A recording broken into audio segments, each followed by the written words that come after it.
The girl who rose again. In the busy city of Lagos, there lived a wealthy couple, Mr. and Mrs. Adams. Mr. Adams owned a big construction company that built tall buildings across the city, while Mrs. Adams managed a fashion brand that sold clothes to celebrities. They lived in a large mansion with shiny marble floors, glass doors, a swimming pool, and beautiful gardens filled with flowers. Their only child, Ella, was loved by everyone. She went to one of the best schools and always had a smile on her face. Life in the Adams home was full of joy. Every weekend, friends and business partners visited to eat, laugh, and share stories. Ella's father always said, "Wealth is nothing without kindness." Her mother added, "And kindness must begin at home." They raised Ella to be humble even though they were rich. But no one knew that soon, everything would change. One rainy night, the family was returning from Ella's school concert. Her father was driving while her mother sang softly to calm the thunder. Suddenly, a truck lost control and crashed into their car. When Ella opened her eyes in the hospital, her whole world was silent. Her parents were gone. Ella was only 11. The bright mansion that once shined with laughter became cold and quiet. Neighbors visited to say sorry, but soon they stopped coming. She cried every night, wishing her parents would come back. The only relative who came to see her was Uncle Richard, her father's younger brother. Uncle Richard came with tears in his eyes.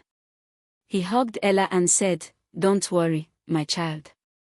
I will take care of everything your parents left behind.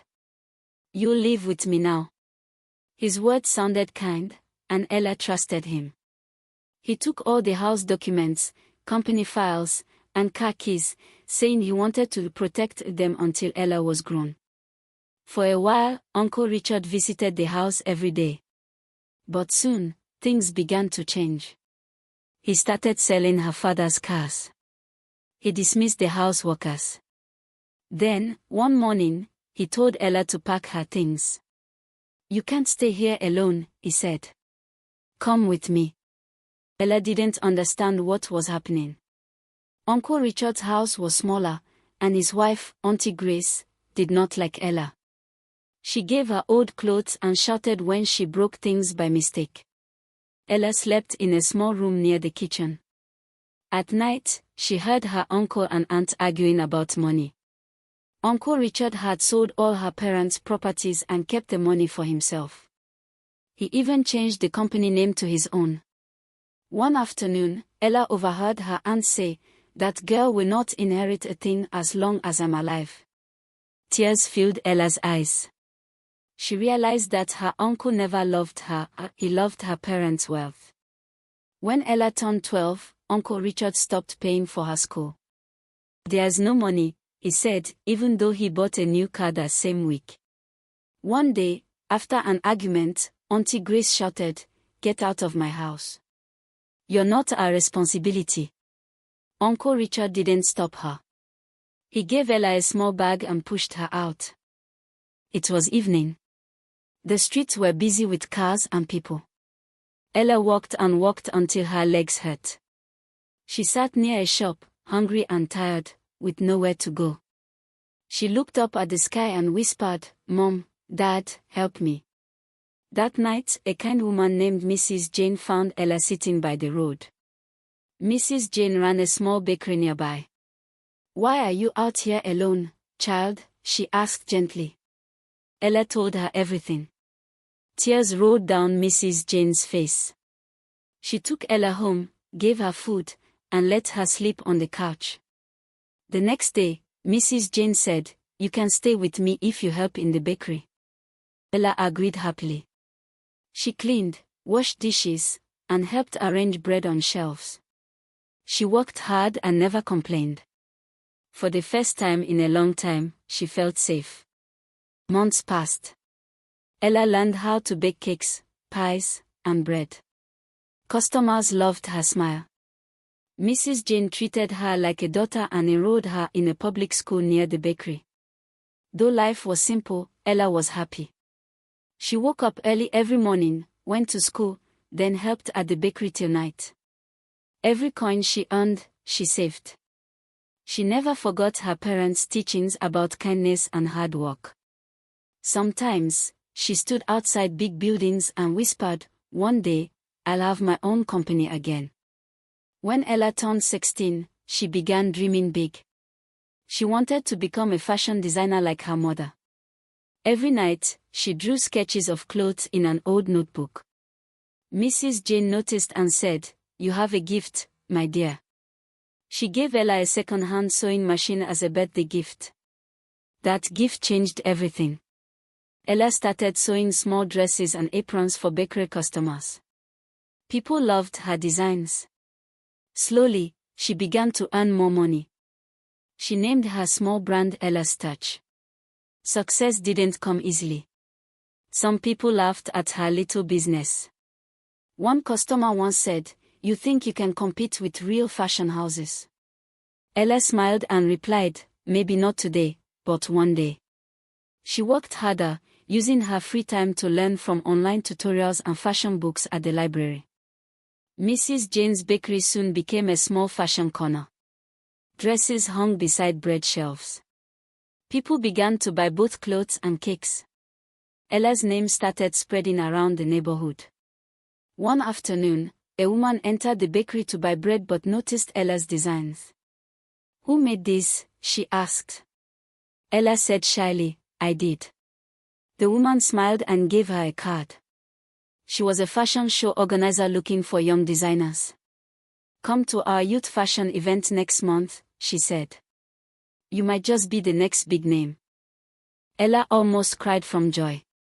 She worked day and night to prepare her best designs for the show. Mrs. Jane helped her buy fabric and materials with her savings. The event was grand. Lights, cameras, and music filled the hall. Models walked proudly in Ella's designs.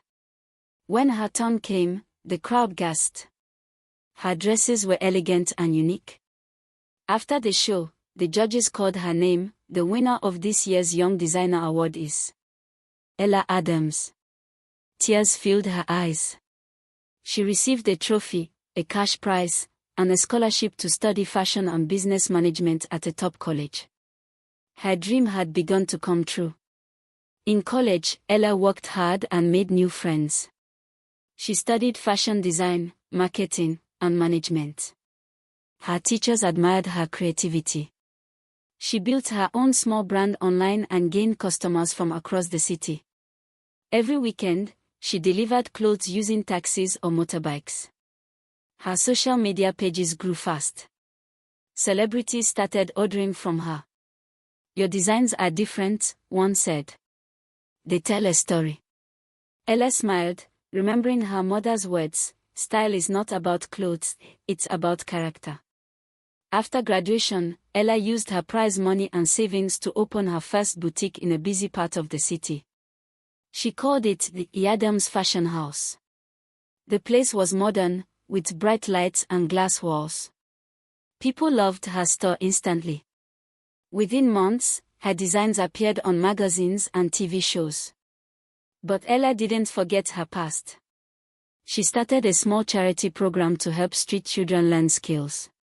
She said, "If someone once gave me a chance, I must do the same." One afternoon, Ella received a visitor, Uncle Richard. He looked older and tired.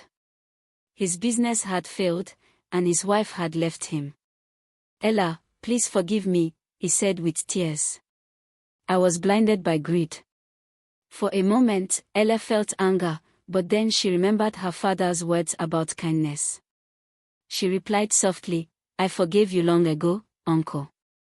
But remember, money comes and goes, character stays."